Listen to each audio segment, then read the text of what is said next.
Everyone. Hello. Welcome to Manifesting Healing Monday. This is Dr. Kamani. I'm a licensed clinical psychologist, and we are having a conversation today. And thank you for tuning in today. We are going to have a very special guest joining us soon. So again, thank you for tuning in.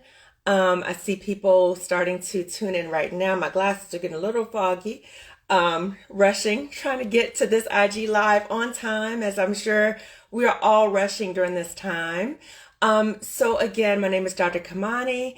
I'm a licensed clinical psychologist. We have been having very rich conversations talking about Black women healing from toxic work environments. As I mentioned before, unfortunately, Black women, we have higher rates in terms of experiencing toxic work environments. So we're having this conversation today and continuing to have these conversations as requested by so many Black women, because we experience these things and we offer suffering silence, because many times we're told or we're taught, just to keep moving and, not to make a big deal and not to let people see that we're upset or we're bothered. And yes, we don't want everyone to know we're upset, but we need to have a space for us to be able to talk about our experiences. So number one, that we're validated for our experiences. Number two, so we know that we're not alone. And number three, that we recognize that we do have choice. So we're not stuck in these situations, even though it often seems as if we're stuck. But we're not stuck. We do have options. And so today I am here, with a guest to share resources, because we're also focusing on healing, because we don't want to get stuck in that way of thinking about, this happened to me and these things keep happening to me and what's wrong with me. We are challenging that and shattering that, because trauma has a way of sometimes making us think and make us question ourselves. And I'm here to say that, yes, we need to self-assess for a degree, but not when it starts getting to the point where we start doubting our own worth. That is harmful. So again, being in that position of strength and recognizing, and as Yolanda Van Zant says, call a thing. So when something wrong is happening, that we're able to say, this is wrong. And the more of us that stand up and say this is wrong, the more we have a platform. And so this space is an opportunity for Black women to be able to come and talk about their experiences, not only of being in toxic workplaces, but also to recognize that healing is possible, right? So in terms of having that sense of hope and learning different ways to heal by seeking different resources, okay? So that is what I am hoping to provide, are different resources that may be available for Black women. I also talked about the different stages of grief associated with toxic work environments and ways that we may often be surprised that we are experiencing grief reactions. And I talked about, the 5 stages of grief and how it's not linear. We can go back and forth to the different stages, but the stages of grief are often connected with that sense of, I came into this job with certain expectations. I was excited about this job. I had expectations of what I may have accomplished in that job. And it turns out that it doesn't turn out that way, right? Or the friends that we may have had or people we may have trusted may have betrayed us in some ways. So a grief of that. And also people we may have associated with and we're not associated with anymore. They were our friends, but we don't see them on a regular basis because we no longer work with them. So those may all factor into the grief responses that we may have. And for us to say, you know what? Maybe it's important for me to acknowledge the grief and work through the grief so that you deal with the pain in which we've experienced, so that as we transition to a more conducive work environment, that we're not taking that garbage with us, right? So how do we manifest healing in terms of dealing with processing the traumatic experiences that we've had? And also, in what ways do we recognize that we're doing so from a position of strength, right? That we've been harmed, but we are not victims, we are victors. So how do we stand in our truth and stand in our power and know our worth? Okay, so today we are being joined by Anne Marie Archer. of Ball Girl Will Travel, LLC. So she may be having some connection difficulties, but at first I want to say welcome to my channel, Lifting as We Climb Consulting Wellness Services, where we focus on supporting healing, manifesting healing individually and collectively.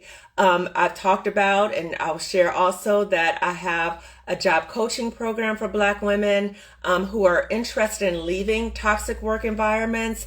And as I said before, sometimes we have to get our minds right? So we have to process that trauma that we're dealing with so that we are in a better position to go into a job that's more fulfilling for us. And we're in a position that we are coming into that environment with a sense of, hope, as opposed to having that residual garbage from our old. So I see now that our guest is joining us. Let's see if we can join her in. Here she is. Hey, Hi Emery. there. I really apologize for being late. I was on a client call and it ran. That's okay. I'm just happy to see you. Just happy to see you. Okay. Hi there. So I was just doing like an introduction to Black women experiencing toxic work experiences. And I just want to briefly say, I don't even know if I ever told you, Anne Marie, but I was associated with Anne Marie because we both watch and follow Stephanie Perry. And if you do not watch Stephanie Perry, please go do so, right? Yes. So she really teaches Black women that, we should not have to be in any environment where we're not valued and affirmed, number one. Number two, we need to live our lives, our best lives now, and not wait until hopefully we're okay during retirement.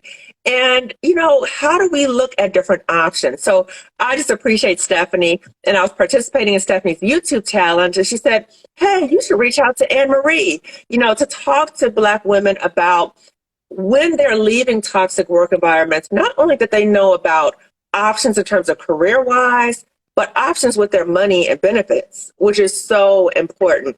So, Anne Marie, and I just want to tell you, I was looking at your YouTube channel that you had with Stephanie, and there were so many nuggets in there too that I want to follow up with you about. So again, welcome. And if you could just introduce yourself, please. Sure. So I am S. Anne Marie Archer, and I am a recovered attorney, as I like to tell people, and a recovered HR professional in corporate America. I spent 20 plus years doing human resources management and oversight. And I decided to completely redesign my life last year.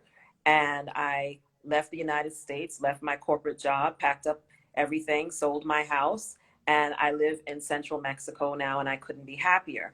And when I got to Mexico and I was thinking about what I wanted to do, I decided that part of what I wanted to do was to help other Black women do what I did. And to help us realize that being in jobs that make you unhappy and that are toxic and discriminatory is not a life sentence. And you have a choice and you have options, but the most important thing is that you choose them. And I realize that a lot of people don't realize that they have those options, and when they do, they don't necessarily know how to exercise them. So I decided that I was going to do HR consulting, but I wanted to do employee-focused HR consulting, and I specifically wanted to help Black women exit discriminatory and hostile work environments. And so that's what I do now. Awesome. Well, thank you, Anne Marie. And I think it's so important, not only in terms of for us to recognize that we have options, but to know we deserve better. Yes. It's no way that anyone deserves to be in a hostile work environment. So that's number one. And in terms of options, sometimes, we have been taught in our families and other people in our communities that we get a job, we stay in that job, we retire, we get a pen. Right. So we have this mind frame that's harming us. And also to recognize when we're in these hostile workplaces that it really takes a toll on us physically, spiritually, mentally, right? And so when is it time to say, right? So what words of wisdom can you give the audience in terms of when can you evaluate that moment where it's like, it's time to move on. It's time to move on. Well, the thing is that what I have to say is that particularly Black people and specifically Black women, we've been in a toxic, hostile, discriminatory work environment with America for over 400 years. True. So when you have been treated as a second-class citizen for your entire existence, you get used to being treated badly. And so when we Mm. go into these work environments, it's just perpetuation of the same thing. And so Yeah. that's why it takes so long, I think, for us to realize this isn't normal and it's Mm-hmm. not okay for someone to Mm-hmm. treat you in a disrespectful manner. And toxic environments can look different in different places, right? Yes. But anywhere where you are not being treated as an equal, Mm-hmm. first of all, and where you're being treated different than the majority group and being given less opportunities than the majority group in your workplace, that's discrimination. Mm-hmm. And then when you Absolutely. add on top of that behaviors like microaggressions and gaslighting and bullying and harassment, that's Mm-hmm. toxic and hostile. Right. Right. And Absolutely. so it's important to recognize, because that's one of the first things that I do with people is helping them recognize whether or not, first of all, is it toxic and hostile? And then secondly, is it discriminatory, which allows Mm-hmm. you to take action, right, pretty quickly. Because the fact is that toxic and hostile is not illegal in America. It's okay to be abusive to people. But when it becomes discriminatory, that's a different question, right? And Right. so it's important to be able to recognize those things and then also be able to say to yourself, I don't deserve this and I'm not going to put up with it. And I think a lot of us recognize that it's not okay, but we Mm-hmm. don't always recognize that we don't deserve it. And we're Right. and we're so used to it as Black people in some shape or form in America that it Right. takes us longer to get to the Yes. place of, well, you know what, I don't want, this is not how I'm going to spend 8 to 10 hours of my day every day. Right, right. And I'm so glad you brought in the historical context in terms of we have always been treated, Yeah, negatively in many ways in the workplace. And so to understand also that we have been taught, that we don't speak up. When these yeah, things happen, we don't speak up. We'll talk about it to the side, but yeah. we won't speak up about it and advocate. And we even tell each other, don't say anything, right? Because Like, well, historically, there have been high prices to pay when people speak up, when Black people speak up, yeah, especially Black women. So the fear yeah. is not crazy. Hmm. To be concerned It's is not, reality based. it's reality based, right? And Yes. so you have to understand, and I think most people, regardless of color, do Hmm. not understand what their rights in the workplace is, and employers exploit that, right? And then you Hmm. add that race and sex, right? Hmm. And that we've been Hmm. taught to take it and be quiet. That's what we've Yeah, been taught to do. And so absolutely. deciding that you deserve better is a revolutionary thing. We all need to be revolutionary, right? And Absolutely. so I think that it's not, as I just said to a person on a call I was just on, don't feel bad about what you don't know. When Hmm. you know it, you know it. But once you know Hmm. it, the question becomes, what are you going to do about it? Absolutely. What do you do about it? And Emery, can you share just a little bit? How would somebody be able to distinguish between toxic hostile, and that was so profound what you said, that's not illegal, Mhm. right, in America, even though it's wrong, between discrimination? How would somebody be able to make that determination? So, for example, if you're in a workplace where you have an employer who yells and screams at people and is disrespectful, and it happens to everyone, that's a toxic, hostile work environment, but it's not necessarily discriminatory. But if you Uh, notice that the only time they do it is when they're talking to a Black person or when they're talking to a woman, but when they're talking to the white boys, it's a completely different thing, then that's mhm. discriminatory. Got it.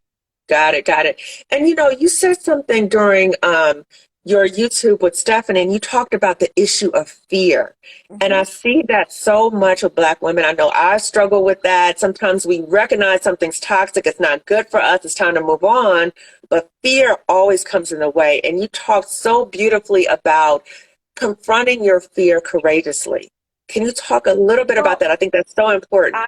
I have come to see that fear is the thing that blocks us from doing almost every single thing in life that we should do, right? Mm, And so, one of the most important things you should recognize is that fear is normal, it's natural, but it should never be an mhm. excuse for you not living your life the way that you want. So, Right. the first thing you have to do is acknowledge that the fear, but then you have to decide to do the thing anyway. And so, I tell people I'm terrified all the time that something isn't going to work or it's not going to go the way that I expected. But I do Hmm. it anyway because I'd rather know that I tried, right? Mm. For me, it was maybe I'll move to Mexico and I'll hate it. But guess what? I'm not a tree. I can move. But what True, I would true. hate is to be in the twilight of my life, laying in a bed and thinking, I wish I had moved to Mexico. right? Right. That's what I Right. feared more. And so the Yeah. thing is, what you should really be afraid of is not living your life the way that you want it to Yes. want to live it. And so I think we all have a responsibility to relentlessly pursue the best life we can possibly have. Time is Absolutely. finite. None of us are going to be here forever. So the question Right. becomes, what are you going to do with the time that you have? Are you going to live it for somebody else? Are you going to live it for Hmm. yourself? Are you going to spend, Right. time is, you're spending 8 to 10 hours a day in a job. Why would you want to be in a job where people are abusing you? Absolutely. Absolutely. And it's, thinking about, okay, the trade-off is, I can confront my fear, and deal with, okay, I'm going to feel some level of anxiety, fear, Yep, right? yep.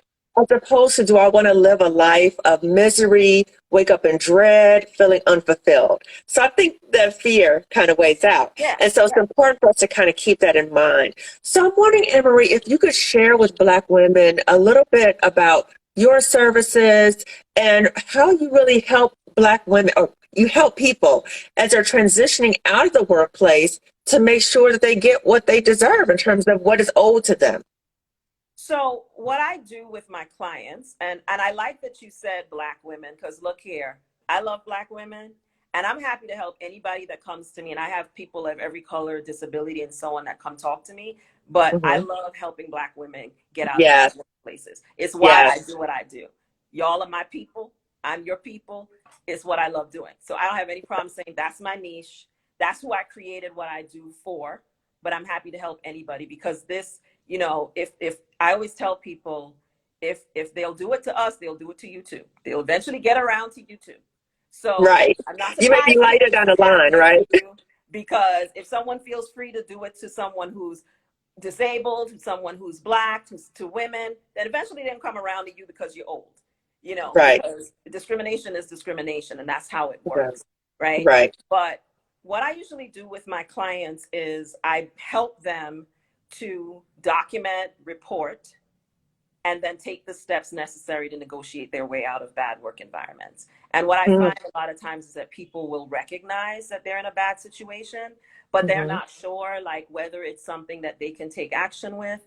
You can always take action, because leaving is an action, right? Right. But I always say leave, but not without your coins. So if there's money on the Okay. table, don't leave any money on the table. I don't believe in Okay. leaving money on the table. If there's money to be had, you have responsibility to investigate whether they will pay you. And in many That's cases, they right. will, because they'd rather pay than have to pay attorney's fees and go to court. So Hmm.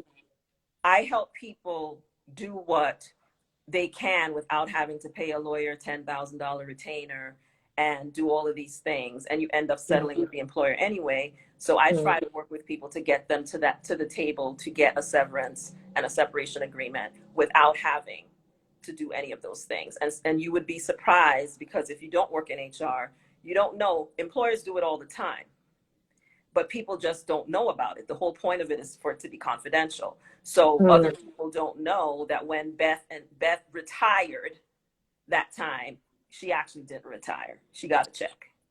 You know, Wow. when John announced, "I'm leaving the organization. It's been wonderful working here," and he left, he didn't really just leave. He got a check.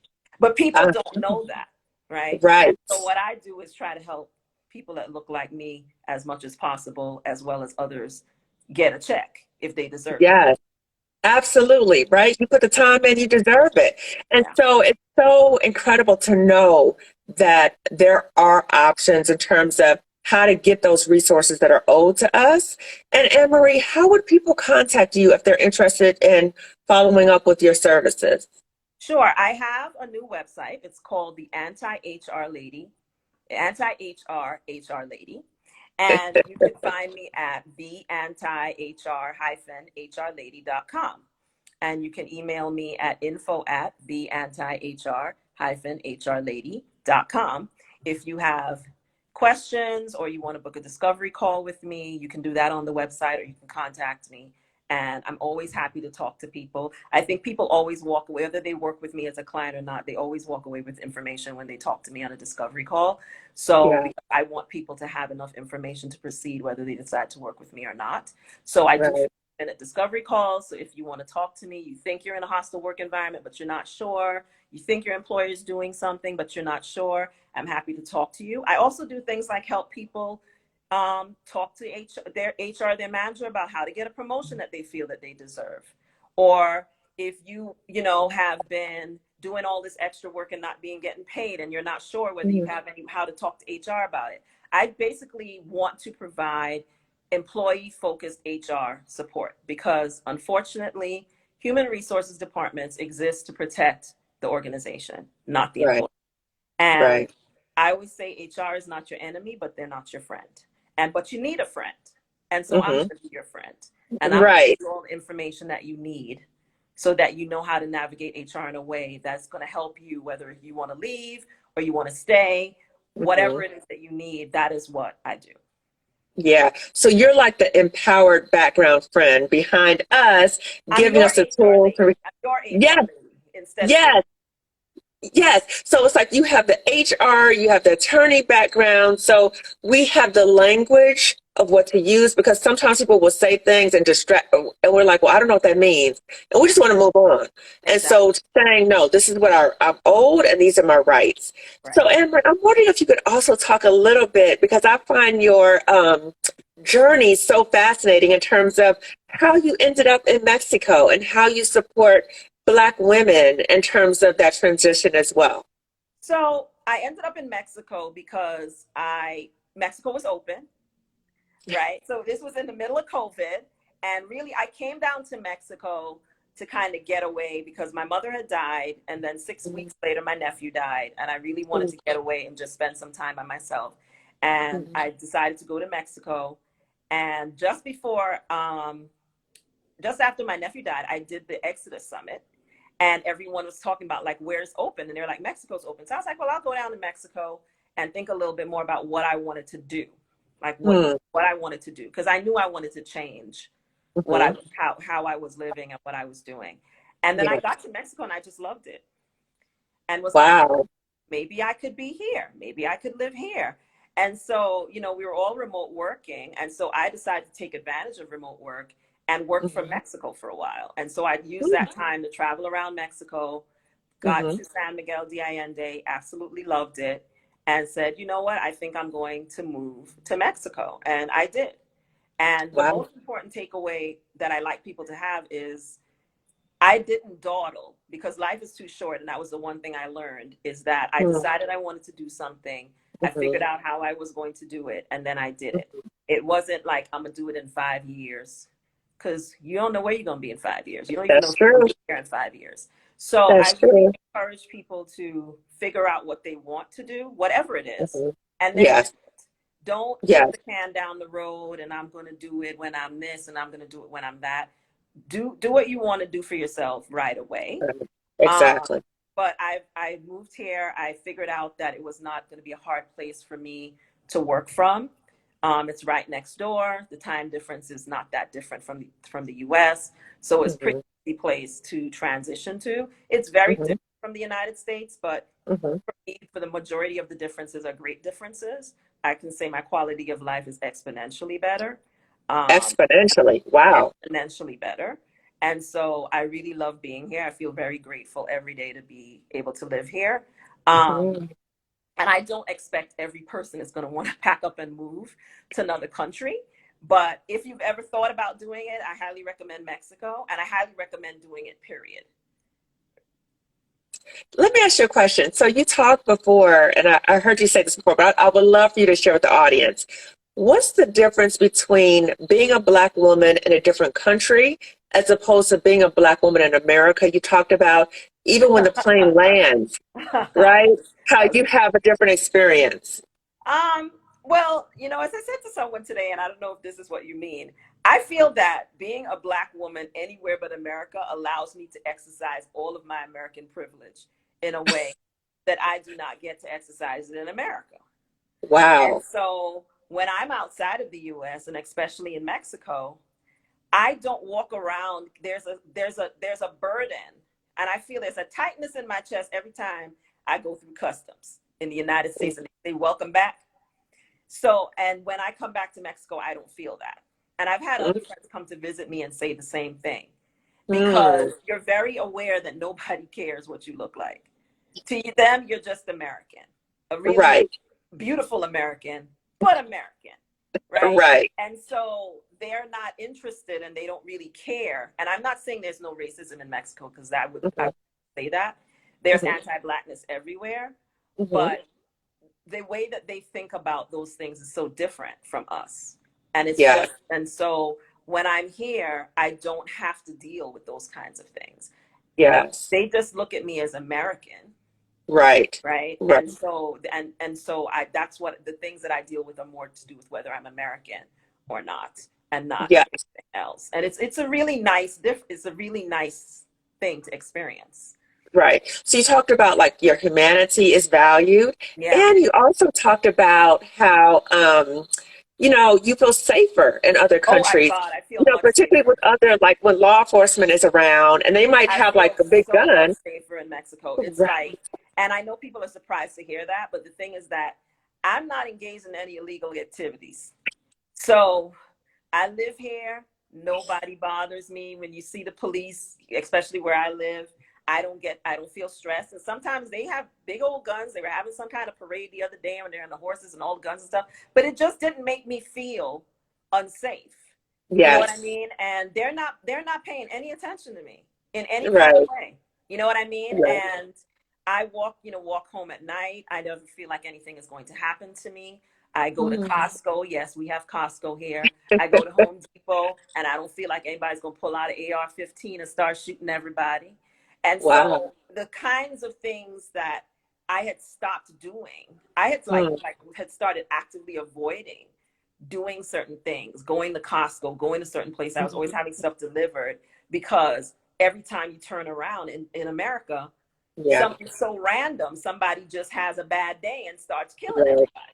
And Right. so I don't worry about those kinds of things happening to me. Hmm. And yes, they've Hmm. had things happen here, but it's not in the way that is every single day in America. Somebody is shooting up something, right? Right. So it's Right. so regular now that people don't even think about it as strange, which is even more disturbing, right? And Exactly. it's just not that way here.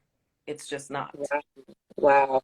Exactly. So recognizing that we are fed a certain thing in the media in terms of Mhm. how to perceive America compared to other countries. Right. But if you look at what's happening here, it's way more dangerous than other Oh, places. to me it is. And then you put on top of that of being a black person in America, and it's even more dangerous, right? Yes. And so Yes. I would never say there's no place that there is no violence, and Mexico has Hmm. its own set of problems. But as Hmm. an American immigrant living here, I don't experience any of those things. So I feel much safer here than I do in the United States. Right. And correct me if I'm wrong, Emery, do you also provide assistance to Black women who are looking to relocate to a different country as well, in addition Well, to the HR support? I don't really do expat relocation. I can refer them. I refer people to people all the time. Like if Okay. someone wants to Okay. move to San Miguel, I highly recommend Michelle Wedderburn Waters. Okay. She's the reason I live here. So if you're interested in working here, gonna be moving here, I would highly recommend talking to her. I'm Okay. always willing to, like, if someone wants to get on the Zoom and talk to me and pick my brain about moving to Mexico, I'm happy to do it. But I don't help you. I'm not going to be like Michelle, like literally helps people plan, like find a place, relocate. I don't do any of that stuff. Now, I love Right. solo travel, and I talk about solo travel all the time on my Instagram. And I solo travel a lot, and I write a lot on my blog about my solo travels and so on. So I'd love to talk about that. So if you want to talk to me Okay. about going to Italy for a week, I'm your girl. Okay. And if you want to pick my brain about how I did what I did, I'm always happy to do it. But if you want to do what I did, I'm probably not the person you should talk to. Right. But you know the people to connect people But to, I will right? connect to the right person and make sure that we Yeah. get with the right person. I love it. I love it. And as we're winding down, I'm wondering if you could just tell the audience, for those of us who do not know, I do know, but other people who may not know about the Exodus Summit. Can you tell people what Oh, that is? wow. Oh, of course. So, first of all, if you're not following Stephanie Perry on YouTube and Instagram and Facebook, shame on you at this point.